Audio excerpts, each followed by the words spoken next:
In today's forecast, nasty severe weather continues across portions of the southeastern United States, throwing the threat for tornadoes, as well as some damaging winds and maybe even some isolated hail. Blizzard conditions continues across portions of the northern country, as more snow is expected across portions of Wisconsin for tonight into tomorrow, as well as the northeast, looking for a shot of snow as well. Everything you guys need to know in regard to the upcoming weather coming up. Hey, what's going on, everybody, and welcome back to another NWW 116 forecast. I'm your host, Andrew Heischman, and I hope everyone is having an amazing day so far. We got a lot of stuff that's currently going on across the country we are going to need to discuss. This video will be broken up into several different sectors in regarding to the current radar view, eventually moving into the future radar, and then the models in regarding to what we might expect down in time. So first of all, my friends, we're taking a look here at the current radar view in regard to what the nation looks like right now regarding precipitation.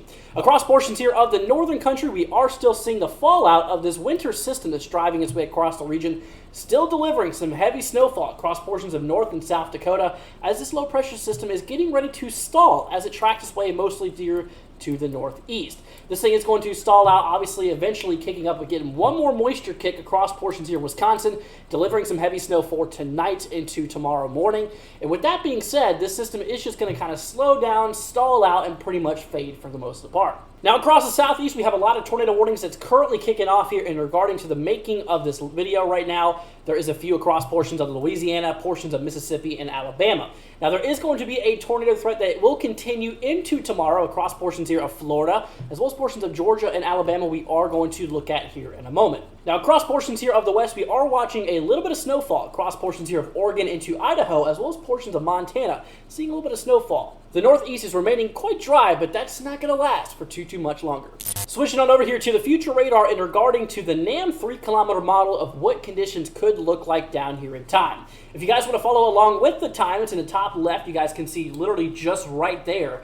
That is where the time is at in regarding to what time we're looking at here on the model. So anyways, like I was mentioning before, that low pressure system is slowly tracking its way up here to the northeast before it stalls out. We are going to be getting a big kick of moisture across portions of Wisconsin later on tonight, kind of around the midnight hours. This will be transitioning from rain into snow, potentially delivering a lot of heavy snow, as you can see in the dark blues across portions of Wisconsin, and maybe even a little bit more snow for portions here such as Minnesota, as one last big kick of snow drives its way across the region as the system eventually just kind of stalls out and fizzles out for the most part regarding the snowfall. Now, the storms in the south will continue for the next few days as we are watching this cold front advance its way here to the east. Tomorrow, as we are going to see, we do have a severe weather threat across portions here of Florida, as well as portions here further towards the coastline. Coastal North and South Carolina and portions of Georgia will be included with this risk. We got to keep our eyes here on the northeast as we are watching all this moisture drive its way up across the region, starting out as kind of a wintry mix across portions of Virginia into portions of Maryland,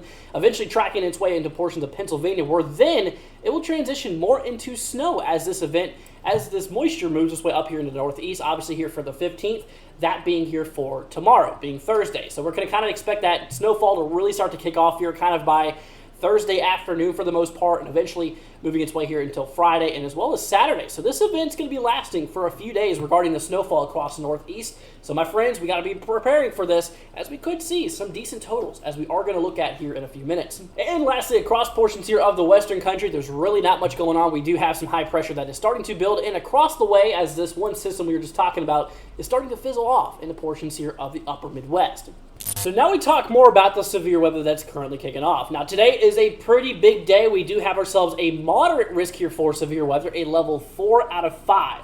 There is 5 levels on the severe spectrum. The higher the number, the worse the severe weather could get. Now, regarding tornadoes, that will be the main primary concern for today across portions here of eastern Louisiana, into portions of Mississippi, into Alabama, Georgia, into portions here of the panhandle of Florida.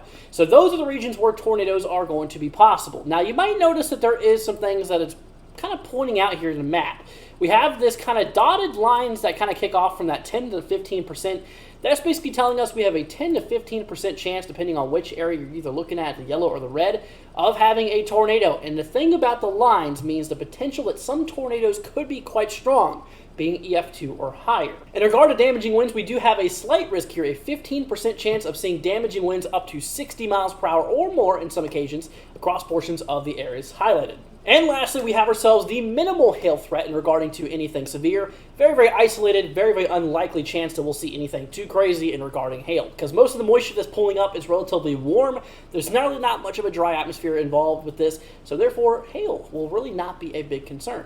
Alrighty, my friends, so now we're switching on over here to the models, where first up we're taking a look here at the GFS regarding the snowfall across portions of Wisconsin. We're also going to take a look at the Northeast here in a few moments. So as we track our way down here in time, as we did see on the NAM 3-kilometer model, we are going to get another burst of moisture driving its way across portions of Illinois here for tonight, and obviously eventually turning into snowfall kind of around the midnight hours here for tonight across portions here of the way, eventually potentially causing heavy snowfall to occur, with several inches per hour being likely as the remainder of this moisture tracks its way up here to the north, eventually causing the system to fizzle out as it starts to lack that aspect in regarding to the moisture. It just kind of dies out for the most part. Alright, so now we're moving on into the snowfall accumulation type. We're taking a look here at a few different models. We'll take a look at the GFS and the European ECMWF model, followed by the forecasted predictions from the National Weather Service in regarding to the official forecast.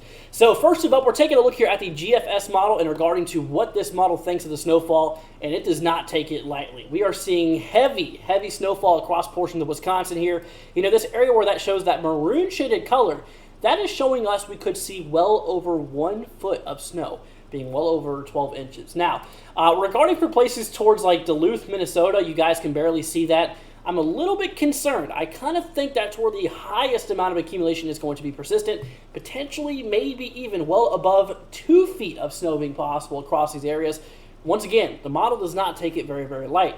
Now, when comparing this with the European model, honestly, there really is not much of a difference. We are still seeing mostly some areas getting up to 12 inches of snow, basically over a foot. This model kind of takes things a little bit more on the lighter side versus the opponent of GFS, what it was showing. But overall, we are definitely expecting well above a foot across some portions here of Wisconsin, so please be prepared for that. Now, guys, let's go ahead and take a look here at the official forecast regarding the snow across these areas, as well as the snow across portions of the Northeast. Alrighty, guys, so this is the official snowfall forecast here from the National Weather Service regarding this in particular system here. As mentioned before, across portions of central and potentially north-central portions of Wisconsin, we could see well over a foot of snow being possible.